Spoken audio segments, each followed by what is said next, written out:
Le langage n'est-il qu'un outil? Le travail permet-il de prendre conscience de soi ou encore interprète-t-on à défaut de connaître? Voici quelques-uns des sujets de philosophie qui ont marqué comme chaque année le début des épreuves du baccalauréat général. Dans la région Nord-Pas-de-Calais, un peu plus de 40 000 candidats ont planché sur la philo ce matin. Et après 4 heures de réflexion, de concentration et d'écriture, les élèves en sont ressortis soulagés. Pour certains, le bac continue, mais l'angoisse de la philo est bel et bien passée. Certains élèves étaient un peu désarçonnés ce midi à la sortie du lycée Montebello à Lille. En fait, j'ai pensé d'abord à ce qu'on doit à l'État, ce qu'il nous a apporté, et du coup, ce qu'on lui doit, enfin, ce qu'on doit faire pour le conserver, entre guillemets. Enfin, voilà, en gros. Bah, plutôt bien, on verra ce que ça donne. Je le sens plutôt mal, ouais, mais bon, en sachant que j'ai fait 2h10 de boulot et que tout le reste j'ai dormi, bah ouais, ça va être plutôt moyen, mais voilà. Plutôt bien révisé, donc je suis assez confiant. Je sais plus, en fait, je suis lessivée, là. Bonne journée. Le foot à présent, football professionnel pour commencer car c'est officiel depuis samedi. René Girard, 59 ans, originaire du Gard, rejoint le LOSC. L'ancien coach de Montpellier et champion de France en 2012 a signé un contrat de 3 ans. Il s'est dit heureux d'intégrer un club qu'il considère comme l'un des 5 plus grands de la Ligue 1. René Girard est revenu sur la polémique intervenue sur les réseaux sociaux récemment et sur la méfiance des supporters lillois. Il s'est montré quant à lui confiant et a déclaré qu'ils apprendront à se connaître. Les supporters du LOSC ont choisi de laisser une chance au nouveau coach des Dogs. Je suis contre l'arrivée de René Girard, oui, ça je suis complètement contre, parce qu'une personne qui nous a insultés n'avait rien à faire au LOSC, ça c'est sûr. Ensuite, il faut savoir aussi mettre l'eau dans son vin et puis dire que voilà, le président a fait son choix. Moi je fais confiance de toute façon au LOSC, je fais pas confiance à M. Girard. Après on verra ce qui va se passer, mais dans tous les cas, moi je suis contre. Moi l'homme, je ne l'aime pas, c'est juste qu'à un certain moment il faut aussi faire confiance au président, et là j'ai envie de faire confiance au président et de me dire bon bah on verra ce qui va se passer. Football amateur à présent et retour sur cette agression intervenue à Lambersart hier. Des événements qui se sont déroulés sur un terrain de foot lors du match FC Lambersart AS Los Olivos.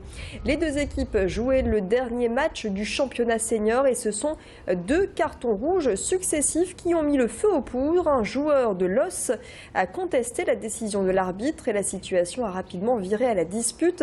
Le président du club lambersartois s'est fait agresser. Il nous a parlé d'une explosion de violence, des événements qui entachent en tout cas quelque peu l'image du football amateur.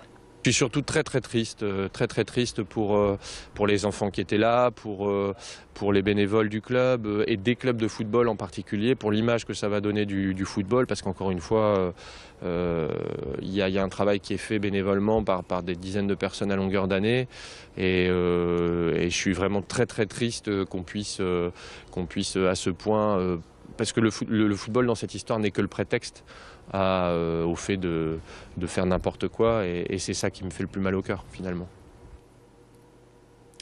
N'y voyez aucun lien avec une blague belge, l'info est insolite et véridique. De l'autre côté de la frontière, à Frasnes-les-Anvins, un nouveau procédé est censé faire baisser les excès de vitesse. Un radar est caché dans cette poubelle. L'objectif étant d'être plus discret pour un coût inférieur à celui d'une voiture banalisée. En 1 mois et demi, ce radar poubelle a déjà flashé 250 fois. Une opération réussie pour le bourgmestre à l'origine de l'arrivée de ces poubelles d'un nouveau genre. Elle est totalement mobile, donc elle est transportée par la police dans le cadre d'une petite camionnette, enfin avec une remorque. Et on met la poubelle dans la remorque et puis là où elle doit se trouver en termes de verbalisation, elle est déposée par la police. Il y a évidemment toujours une surveillance policière qui s'exerce également, qui est d'ailleurs légale. Mais comme je vous le dis, la mobilité de cette poubelle est remarquablement efficace et elle est d'une discrétion tout aussi efficace. C'est peut-être du belge, comme on dit généralement. Hein, moi, je me revendique d'une culture ch'ti aussi. Eh bien voilà, nous on essaye d'être plus efficace en dépensant moins d'argent. Donc on fait mieux avec moins. Et puis gros plan sur l'initiative d'un nordiste, Nicolas Nolf a lancé sa marque de croquettes pour chiens. La particularité du produit, c'est l'absence de céréales. Les croquettes sont composées de viande et de légumes uniquement, d'où le slogan « Mon chien n'est pas une poule et le vôtre ».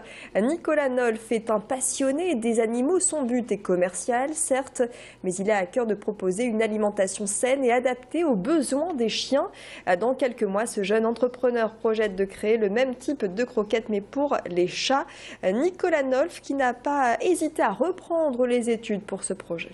J'ai repris des études à l'EDEC à Lille. J'ai fait un bac+5 en gestion d'entreprise, donc à 31-32 ans, je suis retourné à l'école pour apprendre le commerce. Je ne suis pas certain que ce soit là qu'on apprenne vraiment le commerce, mais disons que c'était une formation généraliste à la gestion d'entreprise qui était très intéressante et qui m'a donné l'occasion d'occuper des postes intéressants dans différentes entreprises. Et puis il y avait toujours cette conviction produit, quelque part en filigrane de tout ça, puisque j'avais toujours mes chiens de concours et je continuais sur mon temps libre à travailler avec mes chiens.